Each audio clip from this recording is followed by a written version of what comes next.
Hello everyone. आज का हमारा टॉपिक है suturing material and it's technique, जो कि क्लिनिकली बहुत ज़्यादा इंपॉर्टेंट है। जब सर्जरी या टूथ एक्सट्रैक्शन के बाद वूंड को क्लोज करना होता है, तब एक छोटा सा थ्रेड हीलिंग में बहुत बड़ा रोल प्ले करता है। इसी को हम सूचर कहते हैं। सिंपल वर्ड्स में सूचर एक सर्जिकल थ्रेड है जो टिश्यू को क्लोज करता है और हीलिंग होने तक उन्हें स्टेबल रखता है। अभी हम बढ़ते हैं classification of suturing material. Suture materials are commonly classified based on absorbability, structure, and origin. Based on absorbability, absorbable suture and non-absorbable suture. Absorbable suture, these suture degraded in the body and do not require removal. For example, catgut, chromic catgut, polygalactin 910, polyglycolic acid, non-absorbable suture.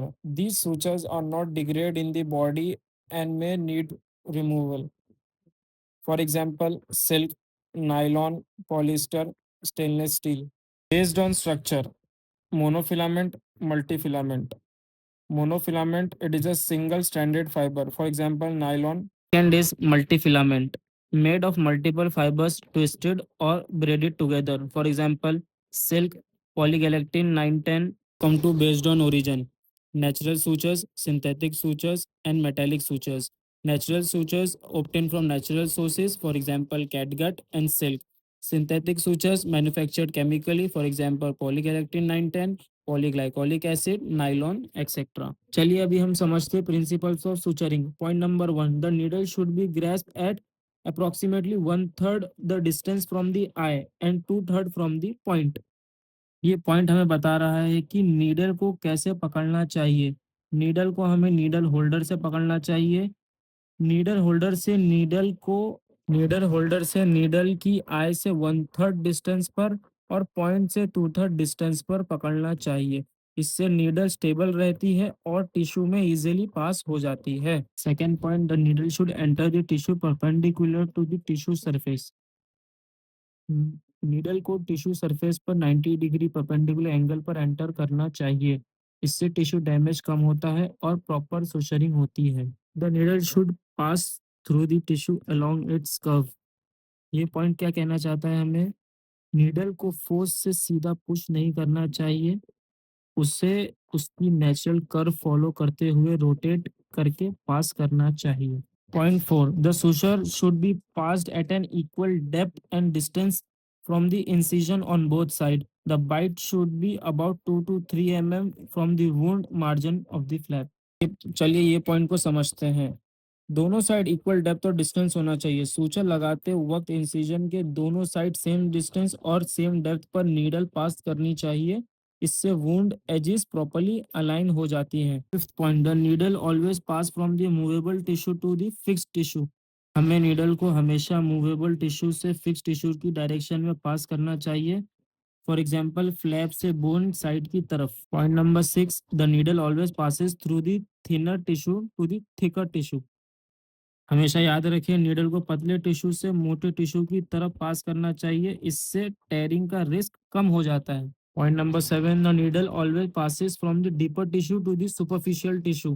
को अंदर के deeper tissue से बाहर superficial tissue की तरफ पास करना चाहिए। इससे सुचरिंग कंट्रोल में रहती है। Number 8, tissue must never be closed under tension. Undermining the tissue must be done prior to suturing in such cases. इस पॉइंट को समझते हैं। वुंड क्लोज करते वक्त टिश्यू पर टेंशन नहीं होना चाहिए। अगर टेंशन हो तो पहले अंडरमाइनिंग करके टिश्यू को थोड़ा फ्री करना चाहिए। Point number 9, the suture should be tied only to approximate the tissue, not to blanch the tissue.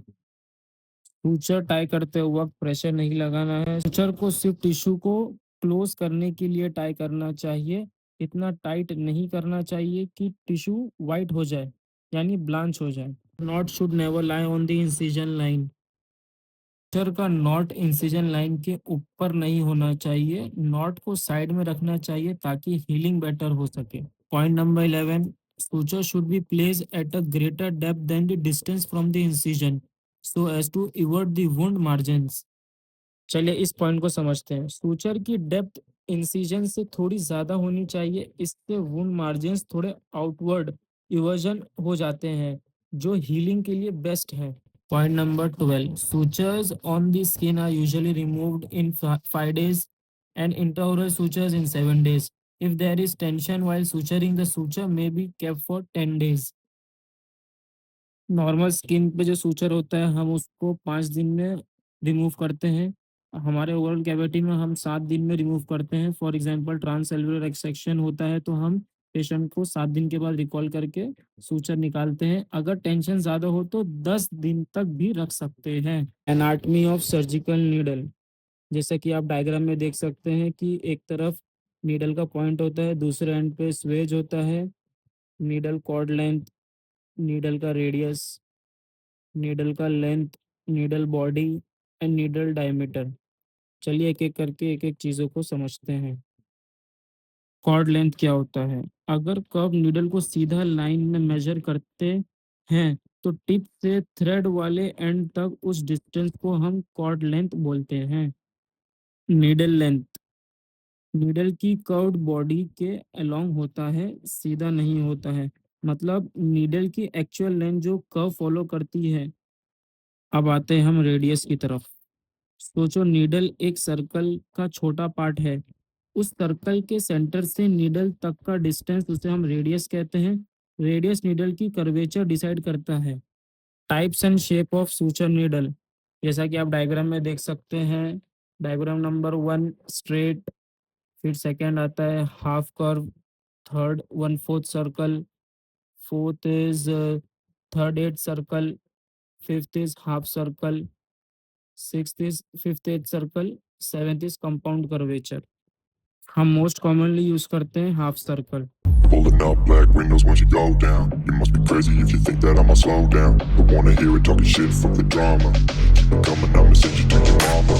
Mr. Whip, whip, whip, get the guns out. Dropping bodies in the place till the sun's out. Can't fuck with this, I'm going to try. Cause when the bullets fly, I'm the last one to die.